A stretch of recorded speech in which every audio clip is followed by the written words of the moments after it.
Okay, let me know when you guys can hear me.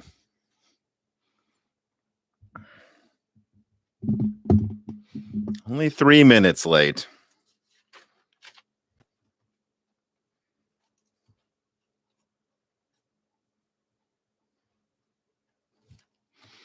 Let me know in the Discord too. You guys hear me okay? As you can tell, I definitely have a new mic and an anchor to the camera that hopefully won't shake anymore. I'm sorry it takes me so long to do common sense things sometimes, guys. I'm kind of a doofus about that at a certain point.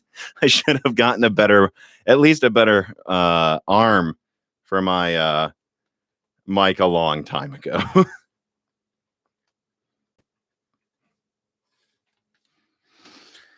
Sure, we can hear you. Okay, hopefully that looks okay. Let me turn down this brightness a little bit in here, right? It's a little, maybe one more up. Yeah, whatever. It's just accepted that the camera quality isn't as good when I'm streaming. So, okay. Let's see here. Let me pull open the notes. And yeah, welcome to Loose Ends. I almost actually put out another leak today instead of covering the lingering topics from the month, just because there's just so much news coming out right now, so much to cover. Let me make sure this is as even as it can be. Interesting. No more that way. That should be good. But you know what? Before I move on with another big leak, I think it's time that we just cover everything that happened from May before we get into the middle of the month, which has happened before. But I'm telling you, just buckle up because leaks are going to be coming, at least from me, and I would expect from a lot of other people over the next 6 months like crazy. I really think that 2022, think almost of this year similar to the leaking cycle is what 2019 was. There were product releases in 2019 and, so on and so forth, but the big bombshells all dropped in 2020. And I think 2022 is going to be even bigger than 2020. I mean, the stuff that these people are working on at all three companies now is just, I couldn't be, I couldn't be more excited. Anyways, though, I say let's get into it. This is Loose Ends, and there's the alarm that I had to start by now. Just so everybody knows, if you haven't watched this before, the way this works is I go through lingering things that I wasn't able to cover during the previous month, this month being May, and then go through some patron questions that, of course, patrons can submit if they support me. And then after that, you can, submit a tip, and we'll see how many questions we can get through in about an hour to 2 hours. So let's see. The first thing I want to talk about, and I almost did do a video on this, but honestly, it just wasn't worth it, was the RTX 3080 Ti and the 3070 Ti. Let me put a timestamp there for 3080 Ti. I think I have one thing to say that I haven't heard enough people say. Almost everyone panned the 3080 Ti launch and its price. It's not worth it for the performance, yada, yada, yada. Besides Linus, who I think Linus may have recorded the majority of that review. I mean, he says he did before they changed the price. The initial price for the 3080 Ti was going to be $1,000. Gamers Nexus confirmed this. I can confirm this. Kepler on Twitter found a link to pages saying it was $1,000. The 3080 Ti was going to be $1,000, and it seems last minute Nvidia decided to make it $1,200, which those were always going to be the two options. Like either they're going to make it the same price as the 6900 XT, or they're going to make it the same price as the 2080 Ti. And I know some people go, "Oh, the 2080 Ti was $1,000." No, it wasn't. The Founders was $1,200. The 2080 Ti was a $1,200 card, guys. Nvidia is always messing with price somehow, aren't they? But all these people that did pan the 3080 Ti, I think the consensus of a lot of reviews was Nvidia's tone deaf. They can't read the room. I actually think I would take it if I were to do a review of the 3080 Ti a step further. And that's to say, it's not that Nvidia can't read the room. It's that they were stupid. Because I think everyone's quick to jump to the conclusion that anytime Nvidia makes a mistake, it's either because, I don't know, some people just say they're evil. They're not, they're a company. Or they say Nvidia was greedy. And all of these companies, make no mistake, are trying to make as much money as possible, including AMD and including Intel. They just sometimes go about it in different ways. So you can say it's greedy, but I think it was stupid, right? Because there's a link in the description. Feel free to open it right now that shows that availability is actually on the Radeon side improving. It is. I know none of you want to believe me when I report these types of facts because it's hard to get a card, but as horrible as it is, and it is certainly not back to normal, I'm not saying that, it is slightly improving little by little. And it would not be inconceivable that prices could be elevating down by the end of the year. And then Nvidia stuck with this 6900 XT competitor that costs more, uses more energy, and has more, less RAM. And also, it may have a ray tracing advantage now, but I don't know. Look at Resident Evil 8, maybe not at the end of the year. And additionally, FSR will be out by then. So Nvidia I don't think it was tone deaf. I think Nvidia was caught off guard. They didn't think FSR would be out by now, and they thought they could get away with charging as much as they wanted forever. But I think people need to start thinking about the fact that MSRPs will probably be something again by Q1. Now, when I say by Q1, yeah, probably not until then. But you never know if it's before that. And Nvidia just launched a product that will look so stupid compared to the 6900 XT. And AMD's mindshare has honestly never been better. Right now, everything sells on store shelves. But if that changes, they just launched a product that they will either need a price drop or will look it. And then this will come right before DG2 launches. Maybe not as high performant, but better at encoding, more RAM, probably more efficient, and at a much more aggressive price. And I don't know what they're going to do with these ridiculous 3070 Ti's with only 8 gigabytes, 3080 Ti's. I don't know. That's my take on the whole 3080 Ti launch, and soon, really, the 3070 Ti launch is not that it's tone deaf, is not that Nvidia is being greedy, is that they're underestimating AMD again and they're acting stupid. Forget greed. Greed, at the end of the day, is just an excuse for a mistake someone did when they were dumb. That's kind of what I think about it. But yeah, so let's move on. And on that note, though, I do want to talk about DG2 a little bit. Let me put another timestamp there. 7:30 DG2. Okay, so I think at this point, I'm not quite ready to jump entirely on the hype train, but if you look at my last DG2 leak that came out, a week ago or so? I can't remember anymore. There's so much content coming out right now because there's so much to talk about. That I really think AMD has something that will be at least as strong as a 3070 overall, if not better. And I mean at everything. And better at encoding, and have more RAM, and probably not be that inefficient. And when you look at what I said about looking at the back of the PCB in that video, that it's probably between like a 6700 XT and 3070 in die size, that's what it's ended up being. Raja just showed off that die. And I think if you look at TSMC's reporting that 6 nanometer is ramping up above 7 nanometer volume, Google it, guys. That makes me conclude that, yeah, it probably still is on 6 nanometer. That DG2 is probably a GA104 size die, but on a node that's 20% better-ish than what RDNA 2 uses.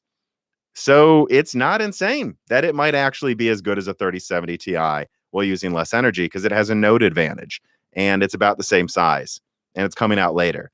That's not to say, again, that I'm 100% sure it'll be competitive at everything, and certainly it's coming out a year after Ampere. Really over a year after Ampere launched. But I think people need to understand that AMD's margins on RDNA 2 are crazy high, right? The 6700 XT, I'm pretty sure, has close to a 100% markup at its MSRP, or if it's at about $500. Intel's willing to accept lower margins on their first launch. They know they need to impress people. And if AMD's has a 100% markup, it really isn't unfathomable that, yes, Z is coming out late. Yes, it isn't bringing new tiers of performance. But also, yes, Intel has an ability to launch something that is really competitive from a pricing perspective. And that even if, like, say, with RDNA 3, the 7700 XT comes out, let's say it's as strong as a 6900 XT for $500 or something. Well, whatever. Intel could have already launched something that's, 40% weaker, but 2/3 the price or something, So I think people are underestimating how competitive DG2 could be, because everyone that I talk to now is getting really excited about DG2, and the amount of confidence I'm seeing and the volume of components Intel's buying to make them, and they're hiring people for marketing from graphics. They clearly think they have something again. So it's not time to double down on the hype train, but it is time to go. I think people need to stop just acting like they can't make something, because they've had years to make it and they have so many resources, and it would actually be surprising at this point if it wasn't at least okay, in my opinion. And then another thing I want to cover from this month is just Alder Lake versus Zen 3D that AMD unveiled at Computex, because I think there's some misunderstandings here, right? So let me put a thing here for Zen 3D versus Alder Lake. So, anyways, it's a prototype what they showed, guys. They showed one prototype of something that already kind of exists that they put cache on top of. It's the exact same Zen 3 architecture. It's not Zen 3 Plus. Zen 3 Plus was something canceled over, maybe not over a year ago, but almost a year ago, that was an entirely different thing. This is not Warhol. This is not Zen 3 Plus. This is not some full lineup. This is something that won't even be able to launch till Q1. Maybe a paper launch in December, but I even doubt that. People got to understand that there's been a lot of inklings about a Milan X, some kind of 3D stacked version of Zen 3 Epic. It would make sense that they would have a prototype on the side to see how well it works at gaming on an AM4 platform. That's all they showed off. There's no real plans behind the scenes to make this one big thing. So I just don't double down on this being, whatever that is. Having said that, though, they did say they're going to produce it in Q1 in some capacity. And so I do think that at the very least, Zen 3D will be some sort of limited, like if you think of the Intel 8086K, except this is far better than what that was, of course. I think you could see something where AMD launches the 5950X3D. Like they just literally call it 5950X3D. And it's like, who knows, maybe $1,000. And then they launch the 5900X 3D. And then that's, I would guess, 600, maybe probably 650 at least. And then they launch maybe a 5800X 3D. And then that is also, around the price of top Alder Lake. And then AMD also at the same time launches like a 5950 XT, 5900 XT, but does the XT refresh in addition to a few special editions.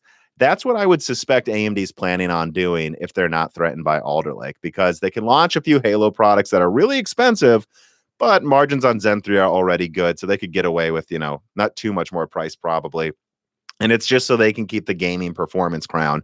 And then they do an XT refresh, and it's cheaper than Alder Lake on a cheaper platform with DDR4. DDR5 is hard to get. That is what I think AMD is planning on doing. Having said that, though, I did tweet about this. I would not rule out a new lineup if Alder Lake is really, really good, right?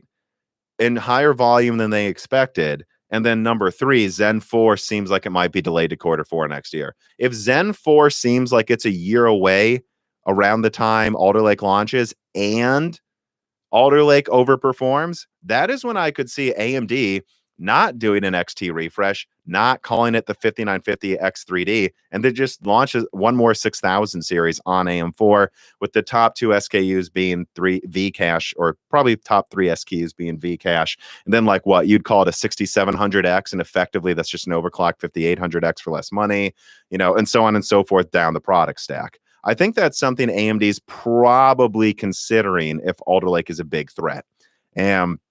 So that's my thoughts on the Zen 3D part of it. When it comes to the Intel part of it, I mean, guys, I just tweeted when Alder Lake's coming to desktop. It's October. And everyone here, I want you guys to timestamp this and remember this before, so the usual suspects jump out and say exclusive and just copy what I said. Alder Lake should be launching a desktop on October 25th. You've heard it here first. These will be the KSKUs. Share this, clip it, baby. Share it, make articles out of it. October 25th is desktop Alder Lake, followed by the rest of the Alder Lake series in Q1, then laptop, then Core M, and then there's a few really weird versions of Alder Lake they're working on too, based on what I'm told. So that's all and there's some weird things they're doing with the segmentation of the i5s and the i7s in Alder Lake. You guys can obviously expect me to do a big Alder Lake and launch again. I mean, leak again within a few weeks. But I'm just telling you guys right now, share it. I said it first. October 25th is when they're planning to do that. And that is around a big Windows update that will have better scheduling. There's really something going on here with Intel and Microsoft in bed together to make the scheduling work well on Alder Lake. The only thing that surprises me about what I'm telling all of you right away here is that laptop won't be ready, but I think they have reasons for it to not be ready on time. And I frankly think that they know they need a service desktop first because it's terrible right now. So there you go. And yeah, that's as of now. Obviously, Alder Lake, if it was delayed a week, this is where people go, oh, you were wrong by like a couple weeks. You lied. I'm not lying. I'm just telling you guys when it's planned to come out right now. And I think that, look, at this point, it sounds like there's even more optimism behind Alder Lake at Intel. I think the platform at first with DDR5 is going to be really expensive. So it is what it is. But if you think about it, Alder Lake should be, above Zen 3 IPC and almost Zen 3 multi-threading with DDR5 and PCIe 5.0. So if you're willing to pay for it, it's probably going to be the best gaming platform. And as much as I'm excited for Zen 3D is coming after Alder Lake, guys. Alder Lake, I believe, will have some time on the market as the flagship gaming thing. So that's a very, very big deal. And there will be a lot of people that make fun of Alder Lake, I think, because it doesn't beat Zen 3 at everything. But it's like, when was the last time Intel came close to competing with AMD at almost anything lately? If they can retake the gaming crown while not throwing away efficiency on a cool platform, that means Intel's coming back a bit. I mean, just look at AMD in their Computex presentation. Show Ice Lake, dual Ice Lake X against dual Milan, and notice that AMD won by, what was it, like 50%, despite having 60% more cores. Intel's catching up a little bit, just a little bit. This is a far cry from when, I mean, does anyone remember how bad it was when one Rome 64 core could beat two Intel 28 cores while using less energy? That was way worse than now. I'm not saying AMD is not in charge. I'm not saying AMD isn't still smoking Intel. They are. But I am saying that Intel is hopefully not going to be completely worthless in about half a year. That would be awesome. Don't you guys want better competition? I do. I just want good products. I don't care what company they come from. Oh, and Sapphire Rapids versus Genoa sounds like it could be very interesting. I think that Intel's considering a 72-core Sapphire Rapids. I already leaked that, by the way, in one of my videos. And I think that AMD is considering Milan X, so V-Cache 3D stacked Milan, 3D stacked Zen 3 Epic, as a way to kind of make it so no one wants Sapphire Rapids anyways. So it's like, well, you can buy this new Sapphire Rapids platform with expensive DDR5, or you can upgrade Naples to Milan X. What are you going to do, guys? I think that's the idea of Milan X if it does come out. All right, there it is, everybody. I just said all of that. Some of that was technically a new exclusive leak, so get the word out on there. And let me see here. So almost done, and then we can get to the live Q&A. The summarizing theme, which I try to do at the end, is I don't really have one. I'm really busy. Things are popping off again. Views are going up, so interest is going up. Things are going pretty well at the channel. The only thing is, just remember to like. I see almost 1,000 people watching now. Like the video, please. Make sure you're subscribed to the YouTube channel. Share the videos if you enjoy them. And remember, there's a Patreon where tomorrow a die shrink comes out only to patrons, where I talk about behind the scenes of my prior leaks answer questions about leaks, what was going on in the background, and talk about how Intel, AMD, and Nvidia fight leakers. I'm talking about, I divulge specific examples of how Nvidia roots out leakers, and they do really weird stuff with different versions of presentations. For example, they send to different groups. That's just for the patrons. So remember that Patreon's there. Remember, we need your support. And now let me get through the final reader mails before we get to the live Q&A. Okay, so let me put a timestamp here. Let's see, Patreon Q&A. There's some good questions here. Larissa Metz writes in, just like you guys can if you support Moore's Law is Dead, and asks, why haven't either AMD or Intel put RAM on package for laptop chips like Apple did with M1? They have. KB Lake G has. Assumedly, AMD probably will with something next year with their V-Cache. I mean, there's been little cache chips. I mean, it depends how you count it, right? What about the Crystal Well graphics, Broadwell's Iris graphics? There's been RAM on chips before from Intel. There has. They just, why doesn't it happen more often? It cost. It's expensive, guys, to 3D stack. It's real, or to put a separate chip on a die or a package. It's really expensive. And if it only gives you a certain amount of performance, like, again, the example I've given is, well, this boosts performance overall by 30%. Okay, well, how much does it cost? Oh, it doubles cost. Are people going to pay for that? I don't know. But the answer is other people have. It's just not really been cost effective most of the time. But I expect that to change more and more, especially as people continue to show they're willing to pay crazy prices for stuff. I think that's where AMD and Intel go, oh, you're willing to pay that much for a laptop? Sure, we'll make this, So we'll just have to see. But I think you are going to see more stacked chips, obviously, actually, as time goes on. Again, obviously, AMD already just showed one off. I mean, look at Ponte Vecchio. Look at what's probably coming with Zen 4. Yeah, I mean, it's coming. QH Freddy writes in, with Zen 3 Plus leaks suggesting it's more or less off the table, and the V-Cache demoed at Computex being confirmed to be in consumer Ryzen eventually, is it fair to say that this V-Cache will be the basis of a Zen 3 refresh of some sorts? And further, what place would it potentially have on Zen 4? I mean, like I said, QH Freddy, I think they could do a refresh if they want to. I just think it would be more cost effective to release a few XT overclocked refresh chips and then a couple special editions if they can get Zen 4 out by Q3.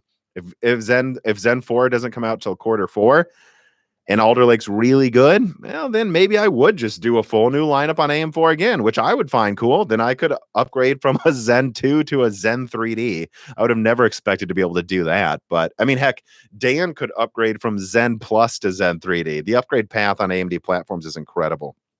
But I mean, I think that's your answer right there, is they could, but I would think, I just hear so many rumors about companies canceling some of their projects because of shortages, that they're consolidating their lineup.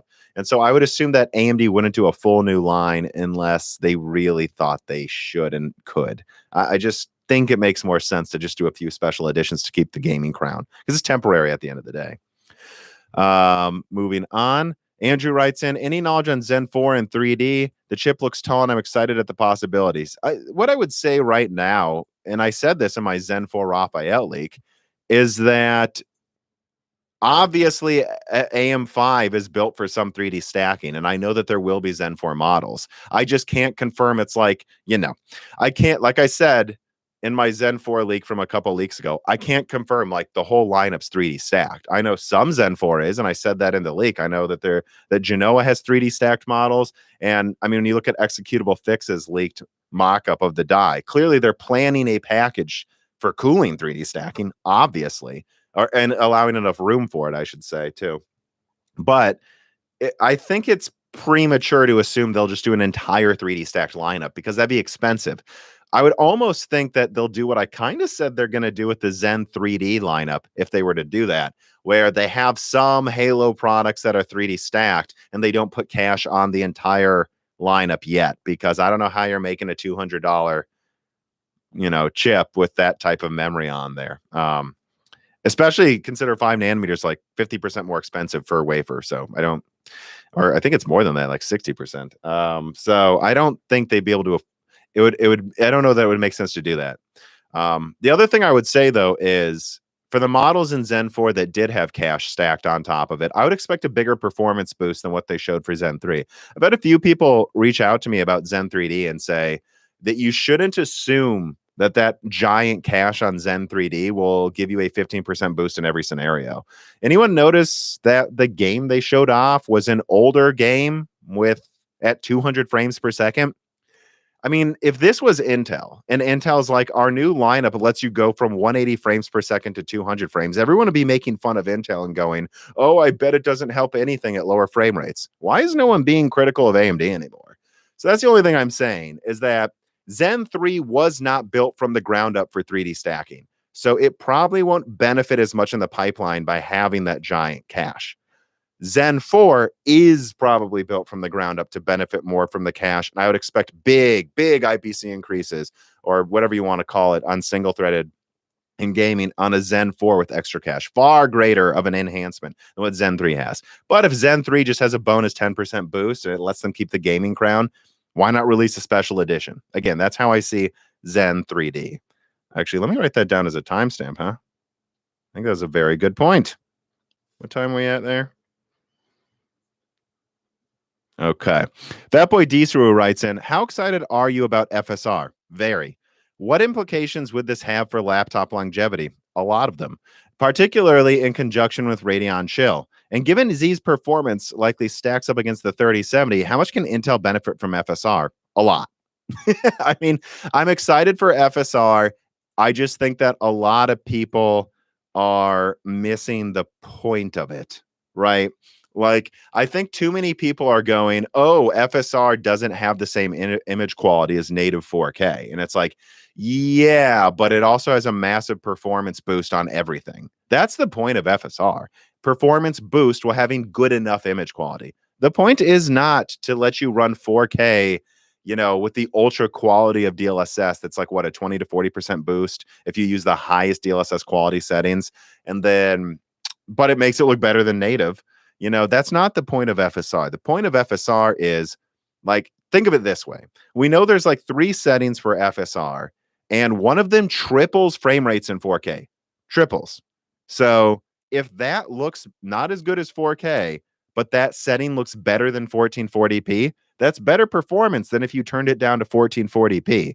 Basically, the way I think of FSR is if AMD can release something that boosts frame rates more than checkerboarding does, as we've seen on consoles, and looks better than checkerboarding, or at least looks similar, that is a massive accomplishment. But it's not DLSS. It's not just a DLSS competitor. It's a different solution to the same problem of boosting performance at all resolutions. Unlike DLSS that aims for high resolutions, FSR tries to make everything run better. That's the point. You can't just go, it's the same as DLSS. Nvidia will keep DLSS around as a marketing feature in a handful of games every year for 4K 3090 gamers, you know, but most people don't have a 3090 and just want to play a game at ultra settings and then go, it's only running at 40 frames. Oh, well, you know, if I just turn on high quality FSR, I now get 60. Or, you know, I'm gaming at 4K 60. I game at 4K 60 with a 3070. My 3070 can use FSR. I can now go, you know what I'll do? This one FSR setting that doubles my frame rate in 4K. And guess what it also does? It still looks better than if I was running it in 1440p. Good enough for me. Above 1440p, I'm happy, you know? So I think this is a massive misconception about FSR. Let me write that down as a timestamp as well. Misconceptions.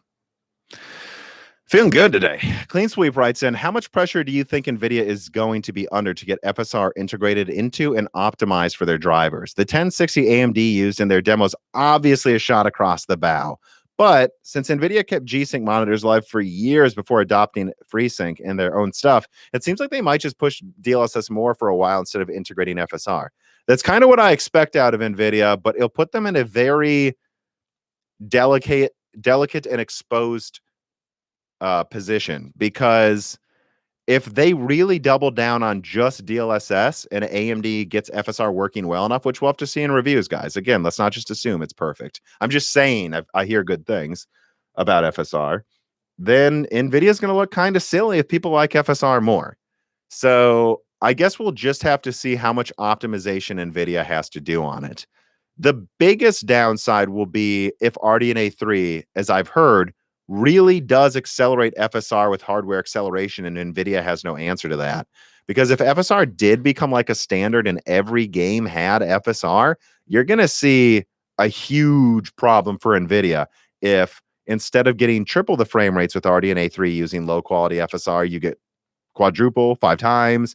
Like if instead of getting 50% more frame rates with high quality FSR, RDNA 3 gets double, and Nvidia's only gets like 40%, that's going to look really bad. But it's too early to say. At this point, I kind of assume Nvidia is just going to double down on DLSS, but they have such a big driver team. It wouldn't surprise me if they put enough effort in to make FSR work well for them. It's too early. FSR isn't even out technically. It's too early to say, but that's what I expect. Sid Lives writes in, when do you expect AMD to create an APU using chiplet technology rather than a monolithic die? I would think that chiplets would offer AMD a great deal more flexibility in creating APUs by doing that. I mean, I think you got to understand that there are more benefits to monolithic and mobile than on desktop. When you're on mobile, you can make you don't really need more than 8 cores. So there goes one of the benefits of chiplets. There is tons of cores. And if you make one 8-core chiplet, or let's say with Zen 4, they make some prototype 12-core or something, although I don't hear anything about that happening. So do not say I said that that's going to. You can just make, let's say it is though, right? Like even if it was like Zen 5, they make one 12-core APU. Not everyone's going to use the 12-core. They can cut it down to 8. They can cut it down to 6, probably not below that because they don't need to. And they don't really need chiplets because they don't need as many cores on laptop. So I don't know. From my perspective, monolithic takes up less room. The golden samples are more efficient. And I think that's always going to be a headwind to chiplets on laptops. I think more likely you wait for like Zen 5 and Zen 6 to try to get to that cafeteria system where they can just 3D stack a bunch of different types of chips together like Ponte Vecchio. And that's when you'll see the multi-chiplet, multi-core approach. But until they're literally doing that, I think monolithic has a lot of benefits over chiplets, not to sound like Intel. Wilson45 writes in, with the 3070 Ti assuredly not being more than 10% better than a 6800 in performance. Yeah, I don't think it will be. I'd say that's the cap, but I do believe it should beat the 6800 narrowly at least. Do you think that the 3070 Ti will be competitive in the long term? Why did Nvidia not just put 9 or 10 gigabytes? Well, they can't. It's a 256-bit bus. So again, they can't. Will it be competitive long term? I don't know. There's no such thing as dumb products. There's only such thing as dumb prices. At $600, I would not get something narrowly stronger than a 6800 that has half the RAM and uses 20% more energy. Because I would worry about long-term performance. 8 gigabytes isn't enough for my 3070. It's sure as shit not enough for a 3070 Ti. So I don't. There's nothing to say except that it will have massive problems long term with VRAM because it is. Think about that. If it beats the 6800 by even 5%, it's not that far away from a 6800 XT, and yet it has half the VRAM. That's way more than enough performance for 4K gaming, and yet it just can't do it because they cheaped out on RAM. Writes in, you talked about AMD and Nvidia needing to have a proper lineup by the time supply starts catching up with demand. So what's up with the 3050 and 6500, 6600 GPUs?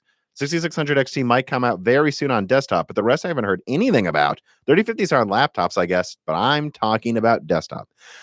I said, that I think the 3050 and 3050 Ti will launch by end of summer. And if you go back to my original Big Navi leak, where I actually divulged what I know about Navi 22 and Navi 23 as well, I believe I said all the way back in September or something that Navi 23 wasn't supposed to come out till Q3 anyways. I think that's what I said.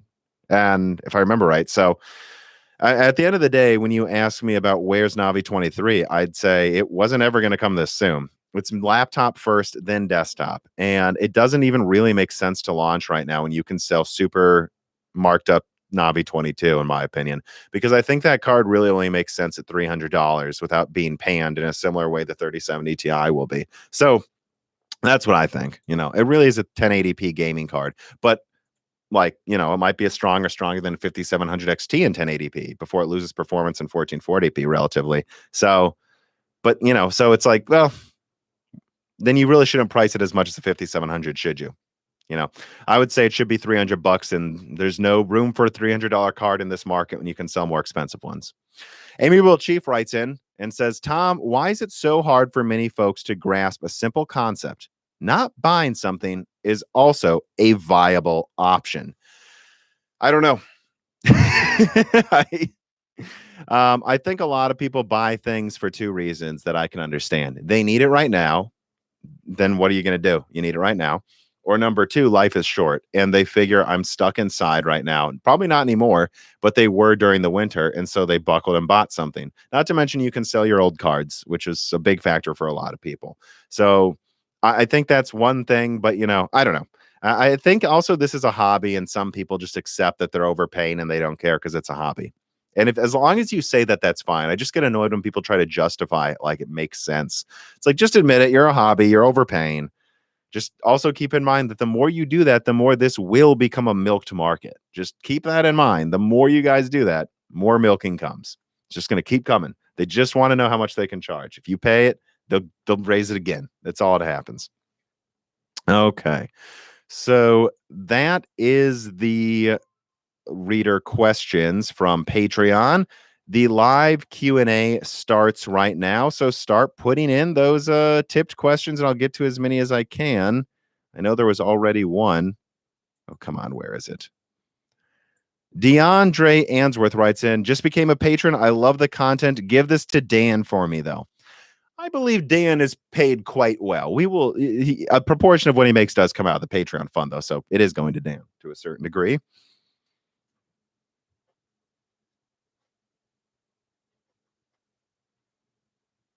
Write this down.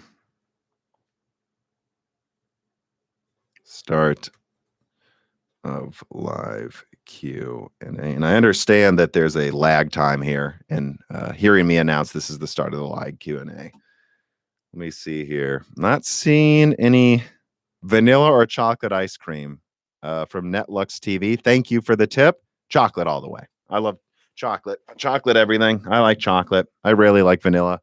The older I get, the more I can eat vanilla, but when I was a kid, it's all about the chocolate, especially like gelato and stuff. Let me message one person first, but put those questions in.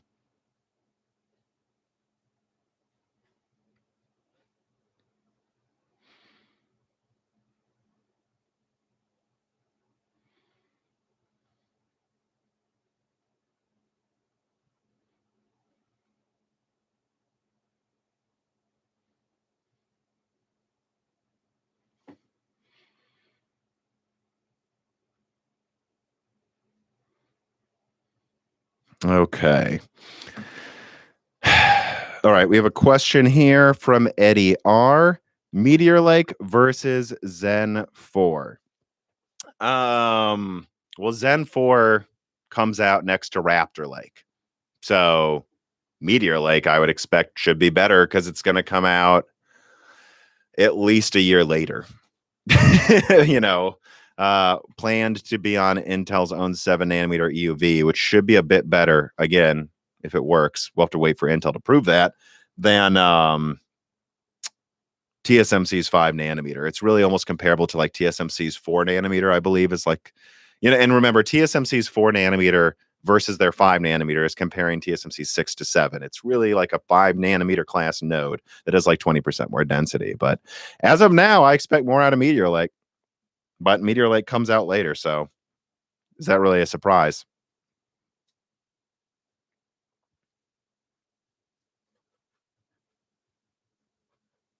Who knows how good Zen 5 will be by then, Tip from Chris Can. No question, just enjoy the content. Oh, thank you for the tip. Doggo. Well, she's outside right now.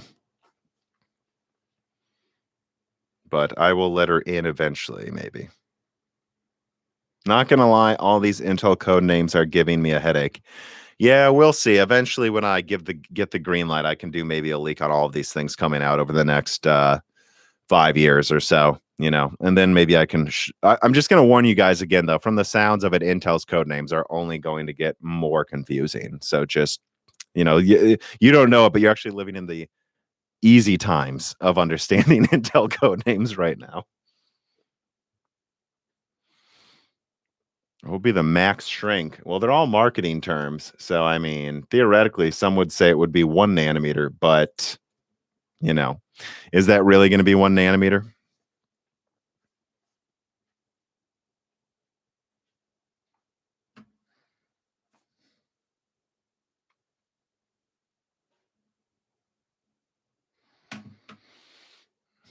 Zen 3 plus laptops. Is that a question? You put a question mark, but it's more of a statement. Zen 3 plus laptops.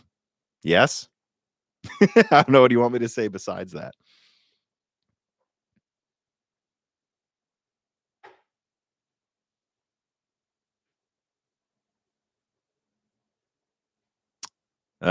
Tom, I sent some new ear pads for your Sony headphones to your P.O. box in Illinois sometime around your move. Did you end up getting those? No. And I did change my P.O. box pretty quickly ahead of time to the Nashville one. It should be rerouted to me, though, eventually. That's what I will say, except if you sent it around my move, it can take up to like 2 months for them to reroute it. Which, thank you, I guess. Because those are falling apart, and I did have a hard time finding replacement ones online, actually.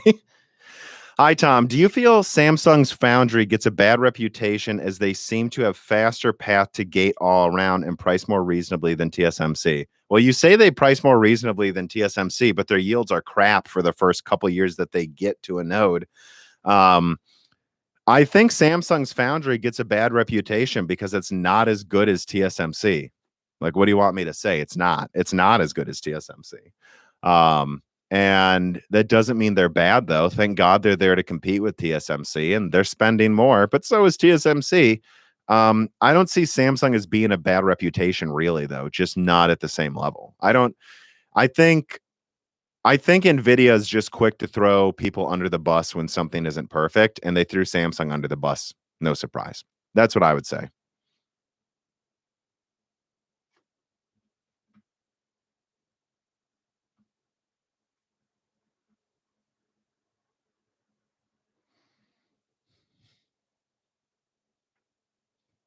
I guess I'll put that down as a timestamp. Remember, if you're a patron, you can ask questions in the after video chat channel right now on the Discord. If you really have, don't spam it though. Put some thought into the questions.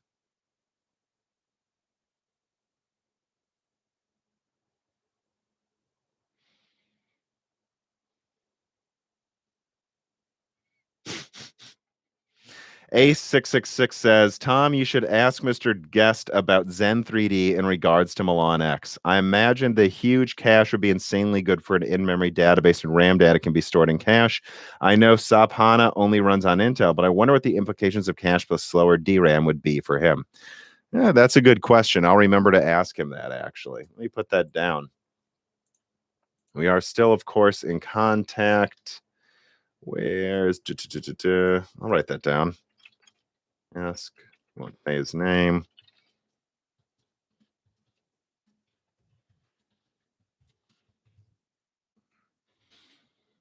Rumor has it ML will be in Navi 3. Well, you can do machine learning with Navi 2, guys. They just haven't really been selling it for that yet. Was Cypress Cove worse than Bulldozer?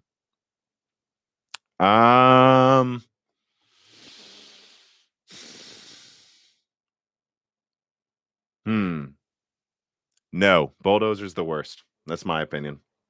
Rocket Lake at least brought higher IPC. Bulldozer brought lower IPC. Bulldozer didn't even bring the latest PCIe. I mean, it was bad. I think Bulldozer's worse. That's my opinion.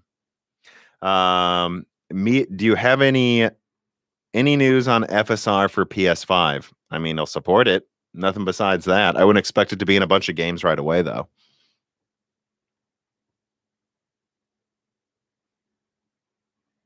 An AMD.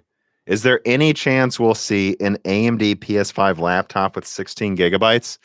I don't think so because Sony doesn't like that. Sony is very paranoid about letting people put things on their APUs. They don't want you to be able to figure out things and hack it. So I don't think so. I don't think Sony would want that. I literally think that's the answer. The answer is no because Sony doesn't like people doing stuff with their things. Far more likely to see something from Microsoft on that.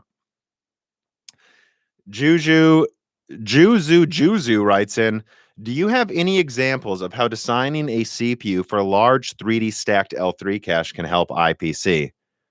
What parts would be changed and how? Feel free to speculate. No, at the architectural level, I'm really the wrong person to ask. We would want to get someone like Raja Kadori or Frank Azur on to ask him about that. Like, or some other architect, even someone like Ian Cuttress to ask or something. That's not something I really think about deeply. I'm usually more interested in the details of the product segmentation and the big picture for the company, so much so than getting into the architecture stuff. And remember that even people that know what they're talking about, I don't mean those people. I'm sure they would actually answer it well.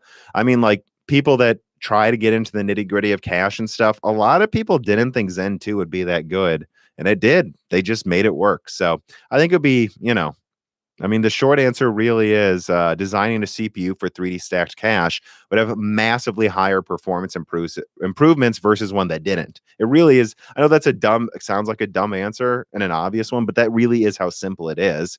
I mean, the way I would put it is imagine if you put, yeah, right. Like imagine if you put like some type of like part in modern cars in a car from the 40s. It might not even be able to spin the wheels fast enough to use the engine but once you build a car around modern engines, you can do a lot more. That's kind of the analogy I would make.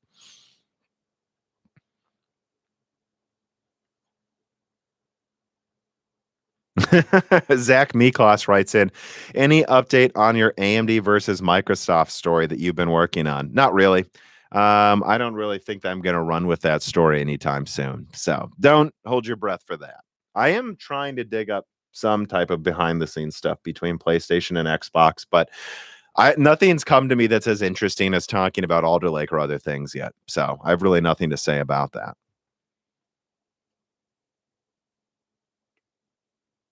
Let me see here. Slick Willie writes in from the Patreon and asks, if you can't, he goes, what are your thoughts on the 3070 Ti? Well, I mean, I already answered that, Slick Willie. I would just say, uh, the 3070 Ti on paper is actually an excellent card from the perspective that it's 2/3 the die size of what's in the 3080, and yet it's probably going to be 85% the performance. And if they could have given it 16 gigabytes and they gave it 16 gigabytes of RAM, it would be an almost 3080 with 16 gigabytes that they could sell for less and make more of. But unfortunately, they are kneecapping the amount of RAM in it. That's all, that's all I'll say again. Need to check something here.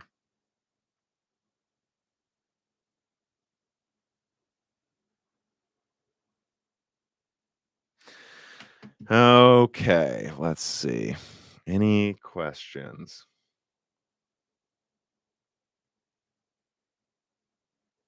All right, give me a second here, guys. I'm feeling pretty good, so I think I'm gonna get a beer, get a beer with kapissa. I'm gonna let my dog inside. She was chilling on the deck of my new house, but it's a little hot out, so I'll be right back. And I'm looking for good questions here. So if you want to put one in, this is your chance to ask me anything about anything. If you give a tip, obviously within reason. I'm not going to answer like horrible questions. But I'll be back in 2 minutes.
All right, I am back.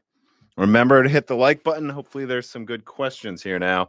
And also, now the dog is here. Up, up. Come on up. As you guys can see, she can get up that spiral staircase just fine. She's quite the climber. Okay, let us see. Brandon Yang writes in and says, "Any games you're looking forward to?"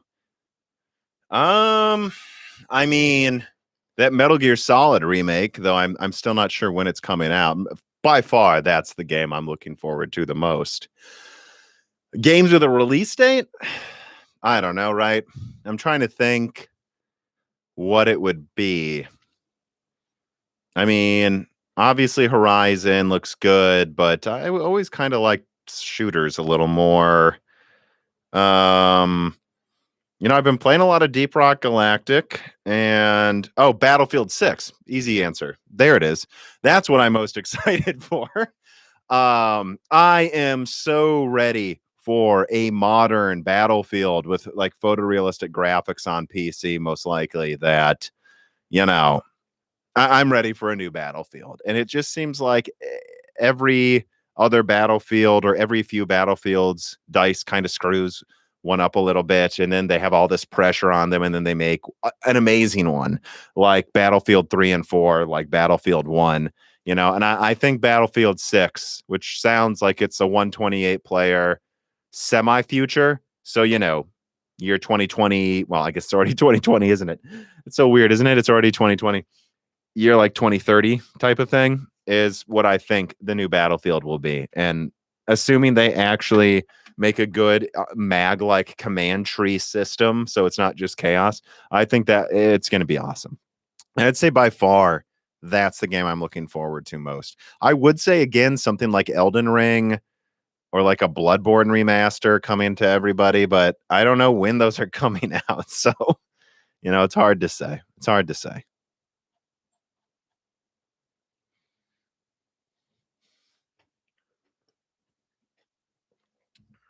Let's see. What's the word on the new Nintendo Switch? Well, it's not a full generation upgrade, so not much. How will 3D stacking affect performance of smart access memory? I mean, I bet I think they said it would have an extra benefit. Didn't they literally say that in the presentation? Battlefield 3 still looks good if you remove the blue Vaseline on screen. It does just kind of have a blue and orange filter, doesn't it? Um, I would say though, I don't know. Battlefield 3 still looks all right, but it's starting to look a little old though, you gotta admit. All right, we got a question here from a patron. Racanius writes in and asks, "Hey Tom, I know you've touched on where you see Moore's Law is dead going in the near term, but at what point would MLID be big enough to get guests like Raja Kadori, Jim Keller, or even Scott Herkelman? Just your general thoughts." Um, Well, I'll say that I've talked to all of those people before. So it's not like I haven't talked to them, especially Jim Keller in person for an extended 15 minutes, and Raja Kadori a little bit at the last Hot Chips I was at. So big enough. I wouldn't rule out they come on now. It's just a matter of timing. And for example, let's use Jim Keller. If I were to invite Jim Keller on, I would want to make sure I know what I want to talk about first. I don't just want to do this thing where it's like, oh, I got a big name and I can't believe he's here. I would want to really have something specific to talk about with Jim Keller. You know, like if I were to have Roger Kadori on soon, I'm ready to talk to him. But Jim Keller, the guy's a little intimidating. I'm just letting you know. you know.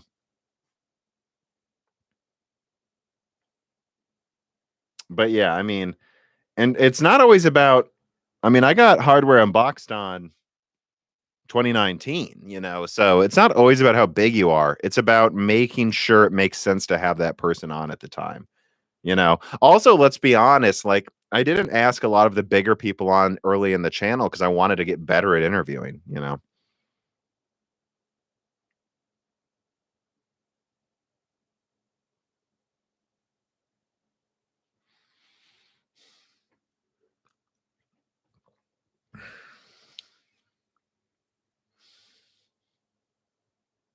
Nvidia hater back at it again. Nvidia hater. Would an Nvidia hater have green lighting? You know, like, dude, my system uses an Nvidia graphics card. Actually, all of my systems do right now. I sure own a lot of Nvidia products for an Nvidia hater, don't I?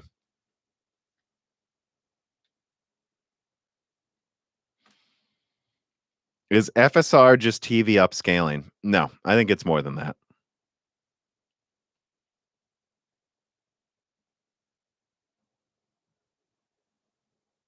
Do you think Lovelace will have subpar VRAM quantities once again? Who's to say Lovelace is the next GPU architecture from Nvidia? Maybe it's something else.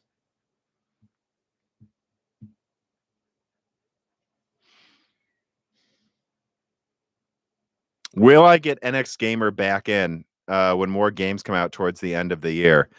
I totally plan to invite him on again later this year. I just think we should wait, like maybe after E3. I'm also looking to have Colin Moriarty on, which I'm excited about, and maybe even someone from an Xbox podcast.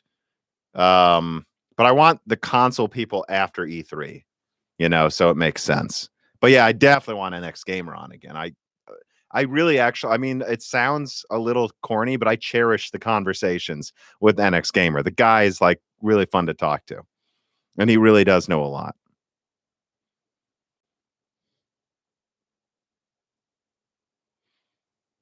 Guys, if you put a bunch of things in all caps with a bunch of emojis and things everywhere, I'm probably not going to read your question.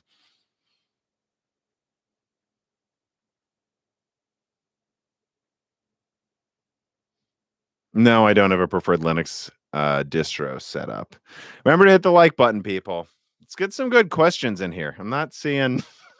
I mean, I'll just, I don't have to, and I don't mean that like in a mean way, but like I don't have to be here forever. If it doesn't, but sometimes if it starts slowing down, it's best to just, my favorite CPU cooler, whatever the best one is when I buy one. I don't really pay attention to CPU coolers a ton. I'll tell you what the worst one is: Intel's included cooler. That's the worst one.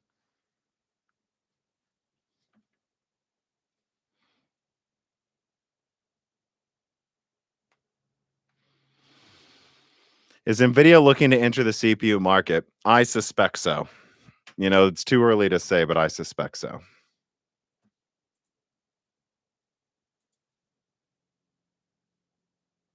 Is Alder Lake going to be 8 plus 8 cores max? For the most part, yeah. How is it going to compete with AMD in games? I've already answered this, guys. If AMD doesn't have anything but Zen 3 out, Alder Lake should be the best gaming chip. Should. We'll have to see.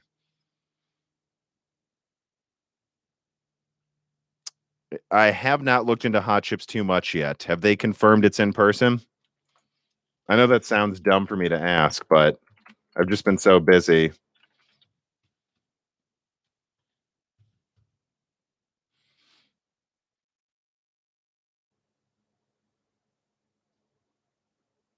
Looks like it might be. What do you think about new Windows OS? Well, I already confirmed that Microsoft is doing some kind of an overhaul at the second half of this year. If you look at my Twitter account, I don't really have, any thoughts about Windows and like a new version of Windows. Like if it works, good. If it causes more blue screens, I'll hate it. Like that's all there is to say. The only other thing is hopefully they inherently improve scheduling because it sounds like they want to compete better with Apple and optimizing for, multi-core CPUs. Like Microsoft's tired of people seeing better performance in Epic and Threadripper on Linux. So I think that's what their goal is to change. Here we go. Royce Sebaduquia writes in, I hope I said that right. What games do you expect to have FSR support and would like to test on the 22nd? More power, Tom. Keep up the good work. Well, now we're talking about AMD, right? That's a little too bright. What what games do I expect to have FSR support? I expect pretty much all AMD sponsored games this year to get it because I hear it's easy to implement. I'm not, and then after that, I expect Mike Ruzzoni says that Hot Chips is still virtual. Well, then I'll all 10, but that's unfortunate if it still is. But anyways, back to FSR.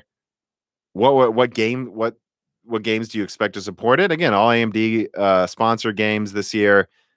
A lot of patching it into older games, and I expect next year, based on what I'm hearing, a lot of games to have FSR.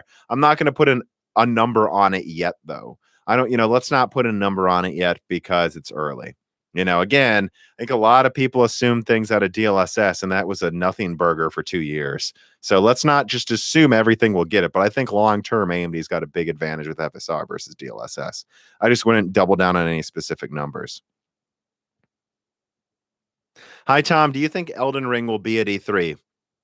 I would be surprised if they didn't show something, but you have to remember George R. R. Martin's involved, so it's never going to get done.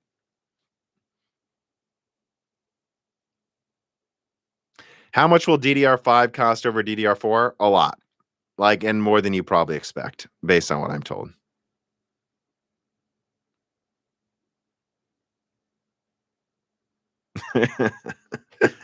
Consoles have Vega 56 like performance. So what, is Vega 56 stronger than a 3070? Because in Resident Evil 8, the 3070 can't even run like above 40 frames a second in 4K with ray tracing, dude. It's not true. Consoles are quite powerful. I stand by my GPU hierarchy chart on mooreslawsdead.com. Is x86 dying? No. I'm sorry. When people say x86 is dead, does x86 look like it's dead based on sales? I think it's doing fine.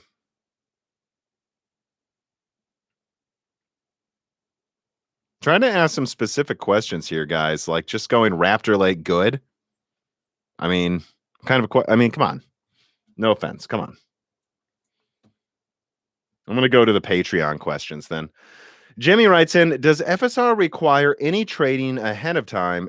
I don't think so. If so, can devs do it themselves? I know DLSS requires a lot of training and Nvidia has to work with the game devs to do it. Yeah, basically DLSS, Jimmy, thanks for supporting on Patreon. Basically, the whole advantage to FSR is that you don't have to have AMD. I mean, basically, yeah, or let me put it the other way. Devs don't want to bother with DLSS unless Nvidia implements it for them in the game because of how much of a pain in the neck it is. Like, I haven't heard it's as bad as some people put it. Like, some devs say it's honestly okay, but FSR is so much easier, and that's really all there is to say. I think forget why, just know that every dev says that it's way easier. NR94 writes in, probably should have changed my nickname in here long ago. But anyways, that's it. That's all you're going to say. Probably should have changed your name from Rakunas a long time ago. TechHev writes in, what's your opinion of the round of 3080 Ti reviews, on the mark or not? I already said that in the beginning of this video. Thank you for the tip, though. Will Among Us get FSR? I don't know. So someone says this about FSR. Just because FSR is easier doesn't make it good. Well, it means it's actually in games, dude.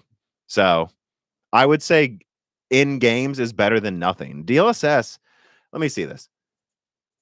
Number of DLSS games coming out 2021. Let's see.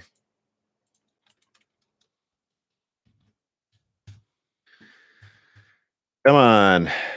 No, I don't want to know that. I want to know 7, 8, 9, 10, 11, 12, 13, 14. I mean, like Rainbow Six Siege. How old is that game? It still doesn't have DLSS and they pretend it has it. I mean, like, isn't Mountain Blade going to get it too? And I mean, they just added it supposedly, but it's like, it's not in that many games, guys. I'm sorry. It's not in that many games. Let's see. FSR launch. I actually get an easy list. Let's hope. No, this website doesn't do it. Oh my God. It's so hard to get anyone to just make an easy list, isn't it? Well, I'm losing my patience here. Yeah, not worth looking at. It would take forever. But the point is that deal, the point again, go to the part where I talk about FSR in the beginning of this. The point of FSR is not to be a DLSS alternative. The point is to have a different answer to solving the same problem of not even a problem, but a different way of thinking about boosting performance. DLSS tries to make you get slightly higher image quality and a 20 to 40% boost at maximum settings. I mean, maximum quality DLSS in 4K. So basically, NVIDIA's argument is people that already have expensive PCs now get a little bit higher frame rates. AMD aims to double to triple frame rates for all gamers at all resolutions. You know, you can say DLSS works better than FSR, but my God, does it look like garbage at lower resolutions? So it's just a different mindset, guys. Zach Miklas writes in, do you think the silicon shortage will end by the end of this year or continue into 2022?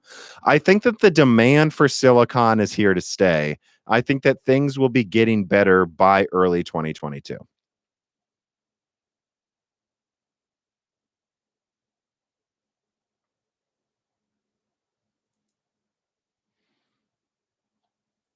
FSR is not magical. Well, neither is DLSS. John Thomas writes in, with all the shortages in 2021, how bad do you think it's going to be next year as long as crypto miners are not being catered to like they are now? I think it'll be better next year. Guys, the current, let me put this down as a timestamp, I suppose, right? Shortages. Okay. Anyways, the current shortages are from substrate. They can't make enough chips almost anywhere. There are shortages for a lot of different foundries now. It's not just TSMC. TSMC actually wasn't even at full capacity last year because they had turned off some capacity ahead of time, down by about 30%, I was told. TSMC is now, you know, upping its capacity again, but it doesn't have enough substrate. Neither does Samsung, Intel. Substrate is the issue. It is not TSMC capacity. You guys got to really look into issues here. It's the substrate, and there's not enough substrate, and it takes years sometimes to have new, substrate producers online and approved and verified and vetted by AMD, Intel, Nvidia. That's the problem. And those substrate suppliers won't be ready till end of quarter one next year. That's the answer to the question. It's not, and so when you go, how bad do you think it's going to be next year? Especially if Ethereum goes to proof of stake, I mean, it'll be better next year, I think. And that will be when DG2 launches. And DG2's on, and again, guys, it's substrate, not just TSMC capacity. DG2 launching will help, and Intel's buying enough components right now that suggest they plan to make a lot of DG2. So they must think it's going to be good. And either way, there's going to be a lot of them. So, from where I'm sitting, I think things are going to be significantly better quarter two of next year. And again, I think things are going to slowly get better quarter three and onwards from this year, if that makes sense. Jason writes in, have some of the money I would have spent on a 6700 XT. I flipped for my 5700 XT for the Pro equivalent instead. Yeah, I mean, I almost did that with the Radeon 7. There was one point where the Radeon Pro 7 was selling for $1,800 on Newegg, but you could sell a Radeon 7 for $2,200. So you could make $400 going from the Radeon 7 to the Radeon Pro 7. The only difference being the Radeon Pro 7's clocked slightly lower, but it has PCIe 4.0, and it is a better binned, more efficient version. I mean, that was just hilarious. Quickly, that went away, though. I'm guessing that's not true anymore, is it? Actually, I don't even know. Let's see how bad this still is. Radeon, I haven't checked prices for a very long time because I just don't pay attention anymore. Yeah, the Radeon Pro 7 is almost $3,000 on Newegg. What is this card here? Well, and then let's see what it is on eBay. I honestly don't even know. I'm pretty sure prices are still absolutely absurd, as bad as they've ever been on eBay. Let me see. So Radeon 7, and let's go to buy it now. Yep, it's still the same old 1,000 to 3,000. Yeah. Yeah. I think you're crazy if you buy that.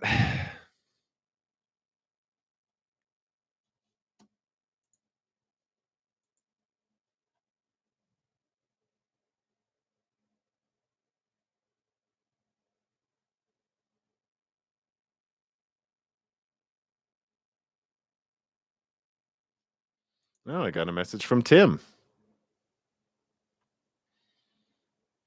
Okay.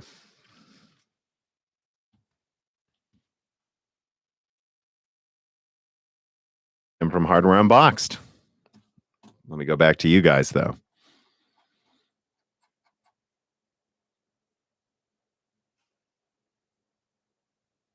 2,000 is almost enough for a car. Yeah, well, people pay it, though. If a miner is willing to pay me 2,000 for a Radeon 7, I guess he can have it. I mean, with or when or with which architecture do you expect AMD will release a CPU that's double the IPC of Zen 1? Huh. Well, I mean, let me think about it. So Zen 1, I mean, it's pretty simple, isn't it? So if we go over here, Zen 1, so let's do times, what do we say? Zen 2 is like 20% better than that, maybe. Let's make it 15 just to be conservative. It depends, obviously, on the application. Then let's go to Zen 3, but we'll round up on that one to be fair, too. So 1.2. And then let's just say Zen 4 is 1.3. So, I mean, from where I'm sitting, AMD will double the IPC of Zen 1 with Zen 4 or Zen 5. And Zen 5 would over double it. So, there you go. And that's just crazy if you ask me.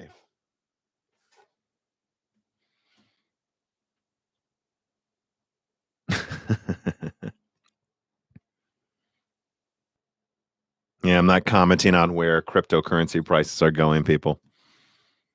Listen to the Jimmy Song episode.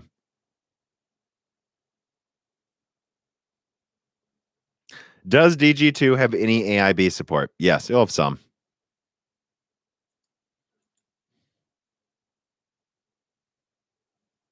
If Nvidia started to make consumer level CPUs, which fab would they use? I mean, I mean, it would almost assuredly be Samsung or, TSMC. Samsung would make some sense. They make ARM-based, semi-ARM-based processors already. I don't know. Either one, right? It just depends on what they'd want to do.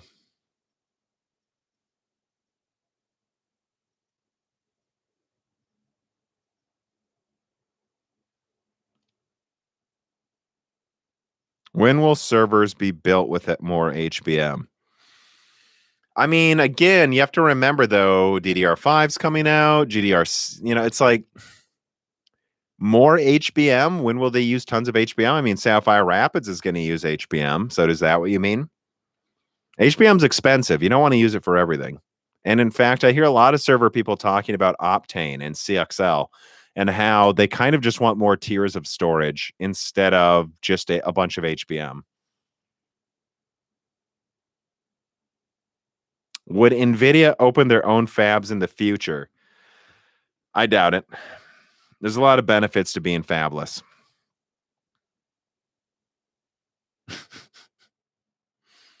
If Nvidia makes CPUs, there will be 4 cores to go with their 8 gigabyte GPUs.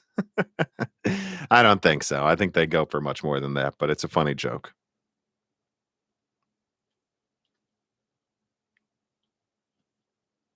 Have you heard if RDNA 3 will use 3D stacking?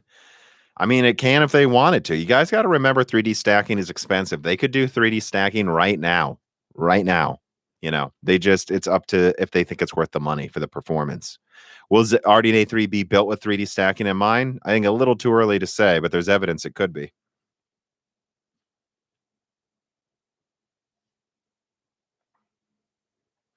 Did you see the Unreal Engine 5 demo requirements? 12 cores and a 2080 for 30 frames a second.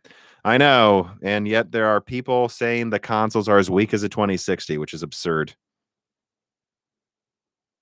Unreal Engine 5 looks really impressive, though. I think we're going to see games. When you look at the Unreal Engine 5 demo, right, it's like I'm sure games that come out in a year or two are going to make last gen games look last gen. People keep forgetting that we haven't seen what the new architectures, and that includes the consoles and Ampere and RDNA too. We haven't seen what they're capable of yet. We really haven't. Everything still was right now is basically built with last gen ideas. The Smoking Rat tips, thank you. Any prediction how far off 8K being widely adopted is? Just curious what you think the future holds. Honestly, guys, let me write this down as a timestamp. I finally have a question that makes me ready to start ranting about something. 8K adoption. Oh, good. More tip questions. It's going to turn this off soon. So, when it comes to 8K adoption, I'm just going to say it. I actually think monitor support will be a problem before GPU support. Like right now, I have a 3070, which, though overpriced on the market, is a mid range graphics card that, if it had more VRAM, runs 4K. You know, Dan has a 6700 XT. It's the one I tested. The 6700 XT was more than capable of 4K 60 gaming easily. You know, these are mid-range graphics cards that use 200 something watts. This isn't the most powerful thing on the market. And yet you're gaming at 4K above 60 frames like it's nothing. So 8K requires like double the performance, maybe a little more than that. I think RDNA 3 and the next Nvidia architecture, which people need to stop doubling down on the code name for that one, by the way. It could be completely different from what people think. RDNA 3, and we'll just say Nvidia next, I think could double performance again. You know, like watch my RDNA 3 leak where I'm like, no, it seems like it could double performance again. And if they do, I mean, what? The 6900 XT and the 3090 are 4K 120 capable. So I mean, I would just say that if you double that performance, you're already at 8K 60 gaming, you know, and at that point, it's the monitors. So I think we'll have 8K 60 capable cards, not the 3090, real 8K 60 capable cards by late next year. And I think it's going to be the monitors that aren't around, not the graphics cards, if you ask me. Now, games will get harder to run, but also with streaming tech, like they're demonstrating on the PS5 and stuff, I think that's going to be on PC too soon enough. And I think we're going to find ways to scale performance very well if you have a fast SSD. So, and enough cores to stream in the assets, of course. So I think 8K gaming is going to be very doable late next year. I think the monitors just won't be here. That's what I think, you know, and I'm not going to bother for a while because I'm very happy that I can now 4K 100 game on most of my games, or at least 4K 60 or higher. And I'm just going to wait for that to be saturated at 120 before I bother with 8K, especially when I see some games look so much better in 4K than others. Like Mountain Blade Bannerlord is very bad at anti-aliasing, but when I play Deep Rock Galactic, it looks ultra sharp. So, and like so does Demon Souls, even though that's a console game, technically natively upscaled and checkerboarded from 1440p supposedly, and it looks super sharp, sharper than other games in 4K. By the way, it's so funny how image quality is becoming ridiculous now. Where like some games just look so much more sharp, despite not being native, in my opinion. So yeah, I think 8K gaming's here sooner than you think. I just don't think the monitors will be around for a reasonable price. Meximan and Cheese writes in, thoughts on Metro Exodus Enhanced Edition? You play it yet? No, I mean, I'm playing Resident Evil 8 and still playing Deep Rock Galactic. Probably about to get back into Call of Duty again after taking a break for annoying reasons. I'll get into that some other time. And Battlefield 6 will be coming out. You know, I have a whole backlog of games to play, like so many games. So many games on PC and console right now that I have in backlog. Metro Exodus Enhanced is one of them. And I will get to it. I just don't know when. Give me a, you know. I mean, how many videos have I put out this week too? It's like, I just don't have time right now. Lars Hansen writes in, I have an RTX 2080 and I'm considering buying a 3080 Ti or a 6800 XT for gaming. Which would you choose? 6800 XT. And yes, I do need it. I do not need it, but I want it. And also, how old is your dog? Reese dog? How old's here? Up. Come here. Up. Up. Come up here. Come up here. Let people see you. She's 8 years old. Yeah. It's been had her for a while now. Yeah. All right, go. You can go if you want, by the way. You can leave. There she goes. Go ahead. I mean, the short answer for a 3080 Ti versus 6800 XT is 6800 XT has more RAM, uses less energy, and is 10% weaker. I mean, I would go with the 6800 XT, all things considered. Maybe not for the same price. If you're going to use it for like rendering and encoding, you might go with Nvidia then. I mean, that's one reason I chose the 3070. I mean, just for my professional uses, it's better. But if it's just gaming, the 3080 Ti is dubious value. Like no matter how you dice it, almost at the same price as some other cards that people consider a lower tier. I really don't. Yeah, I don't. I don't think so. I think 6800 XT, especially as AMD continues to improve things. Ray Johnson writes in, do you think we will see a Threadripper Pro based on Epic Genoa before Ryzen 9? I'd say put a pin in that question because I'm probably going to have a Threadripper leak in the next month. And I'm mostly paying attention to Milan X and Zen 3 Threadripper. Because AMD almost didn't release a Zen 3 Threadripper, but I think it became clear that Zen 4 was coming out a little later and Alder Lake would be good. And so I kind of see a Zen 3 Threadripper as something to launch next to Alder Lake to make Alder Lake not look as special. And so that's what I think. And I'm not going to talk about a Genoa Threadripper yet. I would say that one's a long ways out. Let's just put it that way, huh?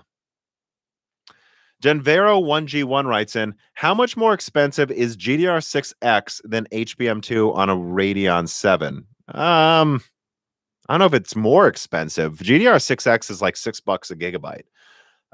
Not kidding. $7 at most. I don't know. I guess that's from that information's 5 months old. I haven't checked recently with any contacts. Might have gone up because of shortages, but even if it was $10, so you're talking 10 times 16, that's 160, of course.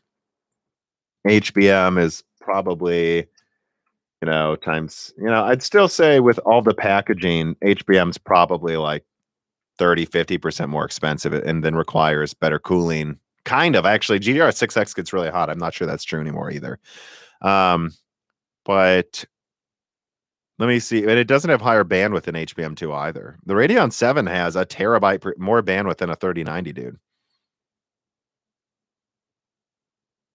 Yeah. Oh, sarcasm. I took your question on face value.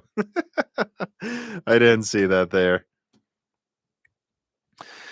Let me see. Adam Viskovich writes in and asks, will the current hardware constraints cause significant innovation in software like DLSS and FSR? No, I think they were already working on DLSS. They were already working on FSR. And I think if anything, these shortages allowed AMD to be lazier and when they released it. I think if there weren't shortages, you might have seen real competition and then AMD launches FSR sooner. I think that no matter what, though, AMD's still getting it out at a somewhat reasonable time. So maybe they were just waiting for it to be ready. But I feel like it would have come out a month or two sooner if things weren't selling as fast as they were. So no, I don't really think so. And I think long term, honestly, guys, the shortages don't help anything, right? The shortages mean they can kind of be lazy because they know everything will sell. That's the sad answer. Message retracted from Sarah. Well, remember, you can repost it if you want. as long as it's appropriate. Have I played Last of Us 2? Yeah, we've already talked about that on multiple broken silicons. I have.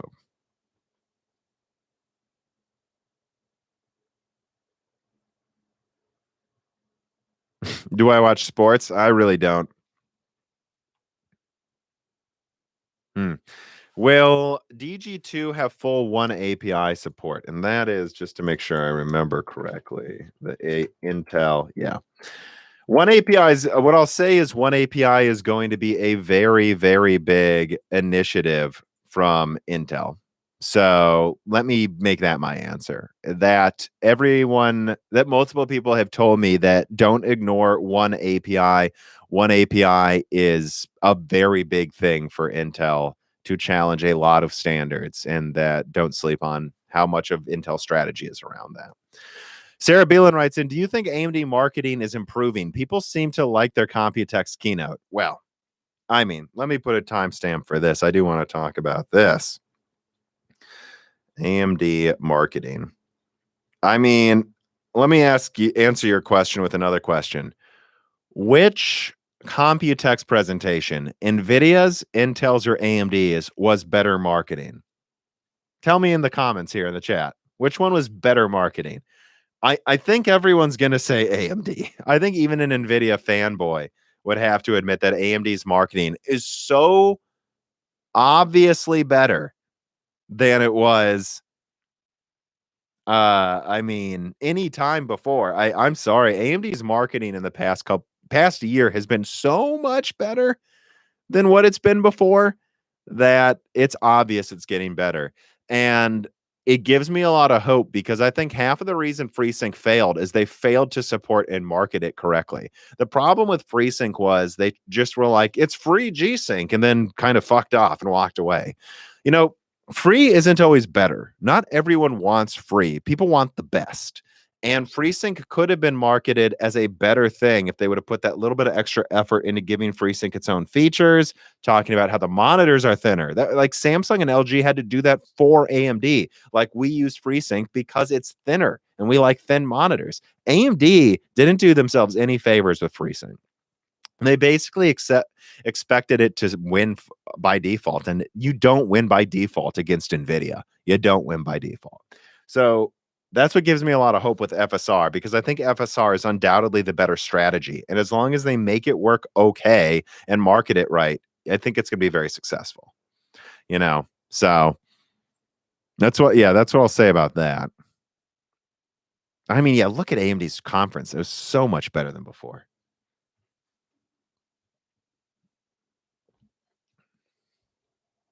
Nvidia's was better if you care about democratized soap AI. Yeah, I got a little cringy there for a bit, didn't it?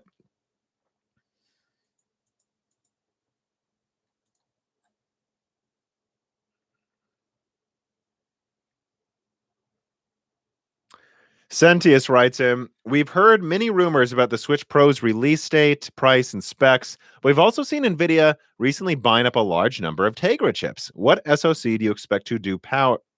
Oh, do you expect spelling mistake there. Do you expect to power the next generation of Switch? So I think what you're seeing with ramped up production with the Switch, despite moving on to a new one, is simply Nintendo and Nvidia ramping up final production before they move on to the next ones. You know, I think that's what's going on. Outside of that, I haven't paid enough attention to the Switch Pro, in my opinion, to give much of an opinion. That's something where I'd want someone to really put details into a decently written reader mail, and then I'll address it. But otherwise, I don't feel like I always need to say something. If I don't have much to say, I just won't say it. Yeah, Nintendo instead of Nvidia. Yeah. So I did answer your question correctly, though, Sentius. You meant to say Nintendo buying them up, not Nvidia, which is, yes, I think Nintendo's ramping up production of something before it is not produced anymore. That's what that is. And I think a new SoC will power the new Switch Pro. That's what that is. Well, I don't know. What color would I do for Nintendo? Red, probably. Or would you do white? Yeah, I don't know. I don't know what I would do if I started talking about Nintendo a lot. Would white look okay? A little bright, isn't it? I don't know. Red for Nintendo? Hard to say.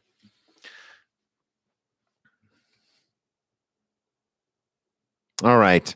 I think we've answered enough things. I do not want these to ramble too much. There's no need for them to be as long unless people keep asking a bunch of questions.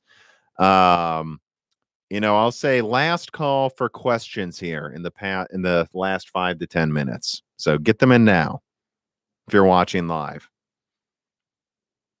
Do you think a 5900X will pair well with Navi 3X? Yeah.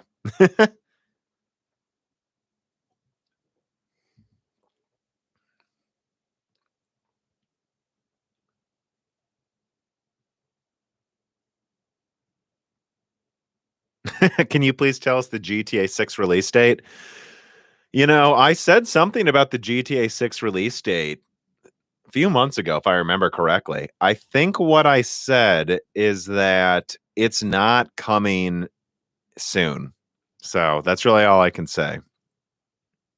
I mean, they still have that like next gen remaster of GTA 5 to come out. So I don't think GTA 6 is coming out for a couple of years, maybe longer.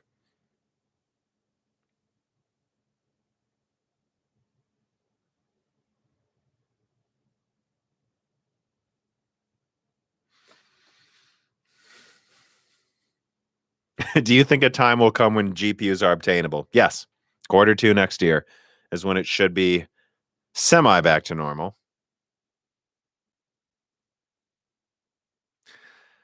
Shrapnel 95 writes in and asks, do you think it's possible for Nvidia to use FSR for upscaling and DLSS on top of it to make this sharper, to make the image more crisp? It's a good question. I can't answer that super confidently because the way they do it is they train specific. I think they do specific training for DLSS 2.1. So tentatively, I would say no in the short term. Favorite deep rock class? Scout. Scout's my favorite deep rock class. Followed by Gunner and then probably Driller.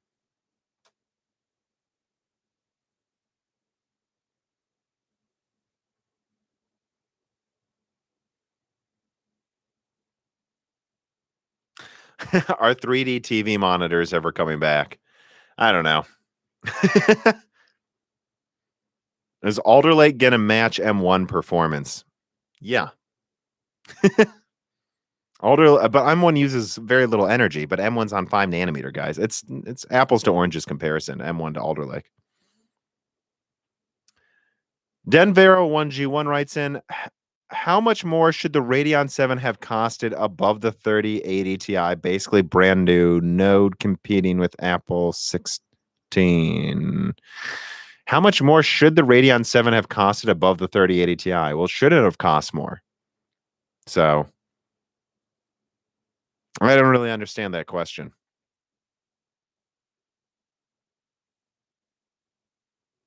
Yeah, people forget that DLSS also adds latency. It's almost unplayable in some games for me.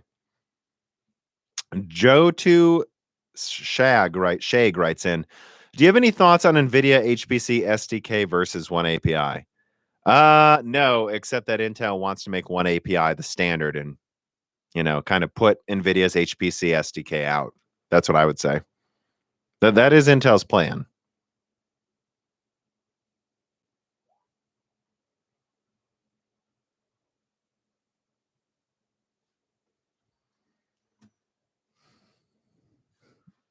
All right, what do we got?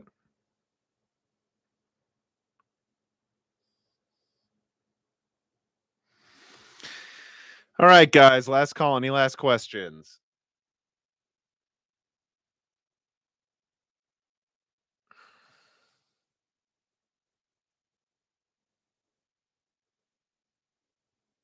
Do you think NVIDIA will allow DLSS 3.0 on older GTX cards? No. DLSS requires tensor cores. No.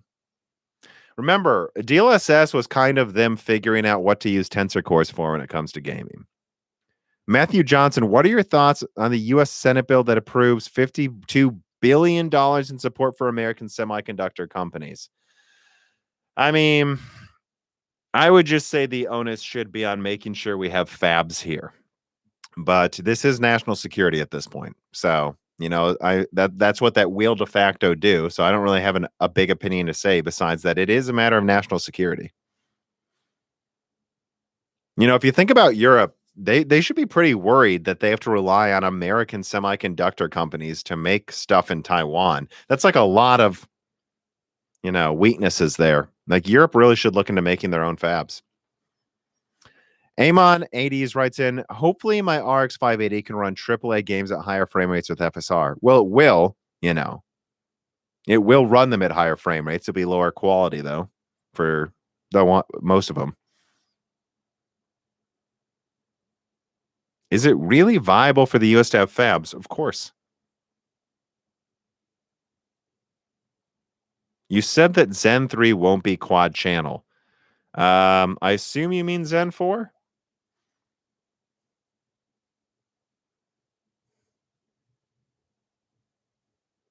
Is the top tier Intel GPU worth waiting for? All right, this is the last question I'll probably do. I like this, but I'll put a timestamp here and answer this one. And we'll call this, should you wait for Z? Is the top tier Intel GPU worth waiting for? Here's the thing. I think you should. It's not about waiting. Oh, wait. Should I do this since I'm talking about Intel? There we go. Should you wait for Z? Actually, let's make it a slightly brighter blue. Can't I? Can I? This one's better. All right. So, should you wait for Intel Z? Well, the truth is, it's not about waiting for Z. It's about waiting for prices to be reasonable, and Z is going to be a part of that. You're going to see shortages continue to improve from Q3 and onward, I believe, and a lot of that substrate. And because of that, you'll have more AMD in stock because AMD isn't selling directly to miners, which will put a downward pressure on prices for Nvidia as well. And then Z will launch. And Z will launch to a more competitive market that has less shortages. So when you ask me, should you wait for Intel Z? You're basically asking, should you wait for everything to get better? And my short answer is if you have a good graphics card you're happy with, then yes, probably you should wait. Do not give in because I really think Top Z could be like a $400, $500 3070 Ti that uses less energy and has more RAM. And once that drops, everything will probably be better. So it's not about waiting for Z. It's about waiting for Z and everything else at the same time. So that would be my answer to that one. And I believe. Oh, we got another question. Maverick VGC gave me a tip. Thank you. Hi, Tom. If RDNA 3 has some peculiar substrate connecting the chips, would it make using HBM cheaper? Bandwidth and lower power seems useful with 106. Well, low power and more bandwidth is useful with any architecture, but with 160 CUs, don't double down on the configuration of RDNA 3 just yet, guys. But I'm trying to think of, I think it probably does make more sense to use HBM on some of RDNA 3, but I still think it's going to be, your standard GDR6 probably for multiple chiplets, if I had to guess, because GDR6 is cheaper. And why use HBM when you can just make a bigger infinity cache and use multiple chiplets? Like, I kind of expect they'll go to like 144 megabytes of infinity cache instead of 128, maybe a little more, maybe 160. And then, and then just keep using cheap GDR6. Because as long as you can keep doing that, that's far cheaper than using HBM, and you can have greater capacities that are easier to cool. GDR6 is really easy to cool compared to HBM and GDR6X. So that's my answer. I would still kind of expect they just go with more infinity cache instead of HBM. But there's probably going to be HBM models, so who knows?